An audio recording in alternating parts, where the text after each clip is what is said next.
নমস্কার, আমি বাংলার মামাটি মানুষকে অনেক আমার প্রণাম, সালাম, জোহার এবং জয় জিনেন।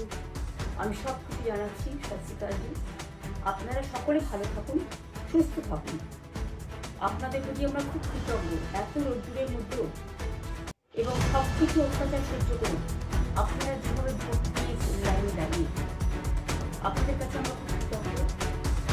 আমি আমার কর্মীদের কাছেও কৃতজ্ঞ, যারা জীবনপণ লড়াই করে অনেক অত্যাচার সহ্য করে সেন্ট্রাল ফোর্স এবং এখানকার ফোর্স সবার যৌথ অত্যাচার সহ্য করেও টোটাল সমস্ত machinery government of India, prime minister, home minister থেকে শুরু করে পুরো গভর্নমেন্ট অফ ইন্ডিয়া এবং 19টা রাজ্যের বিজেপি নেতাদের এবং অর্থ ভাণ্ডার, শক্তির ভাণ্ডার, বন্দুকের ভাণ্ডার নিয়ে যারা বাংলার মানুষকে জব্দ করতে চেয়েছিলেন, জব্দ তারা কিন্তু ভোট বাক্সে করে গেছে।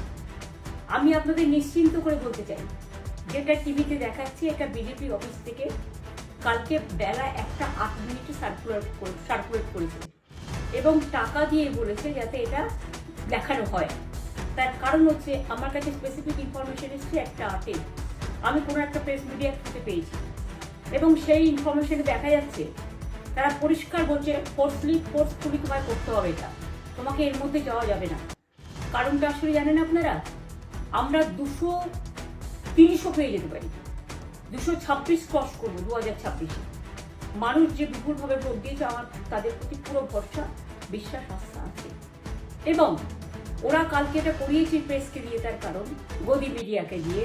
তার কারণ হচ্ছে ওরা তো আপনারা জানেন ইডি, সিবিআই, ইনকাম ট্যাক্স সবাইকেই চমকায় এবং সেন্ট্রাল ফোর্স যে ব্যবহার কাল করেছে এবং তাতে যে নতুন পুলিশগুলো অ্যাপয়েন্টমেন্ট হয়েছিল যারা আমার হাতে ছিল না, তারা ভীষণ মেয়েদের মেরেছে, বাচ্চাদের মেরেছে। যে ভদ্রলোক উদয়নারায়ণপুরে ভোট দিতে গিয়ে মারা গিয়েছে, আমি তার শোকাহত পরিবারকে সমবেদনা জানাবার ভাষা আমার নেই, কিন্তু পরিবারটার পাশে আমরা থাকবো।